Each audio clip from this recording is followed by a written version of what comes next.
Որոշեցի հանրային հեռուստաընկերությամբ այս հարցազրույցը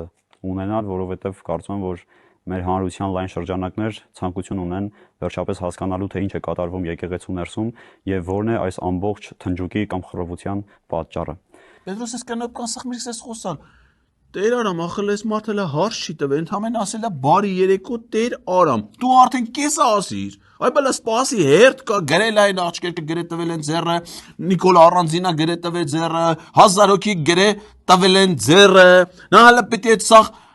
հարցեր տա, դու արդեն կեսն ասիր, դա ինչ չի, խամ ես, դու հուզված ես։ Կարող ես գիտես ոչ որ վատ բան ես անում, հուզվել ես, խառնվել ես իրար, ասում եմ ես որոշեցի գամ այս տաղավար։ Խի, այս տաղավար որոշելով եմ։ Պետրոս փոխվել է ձև, այսինքն ով որոշում ալում է գալիս, թե դուք եք մանգալի, քթնում, հետազոտում, զանգում, խնդրում, կանչում, բերում։ Ասում եմ ես որոշեցի, հիմա ով որոշի կարա հլնի գա նստի ստե խոսի, հա։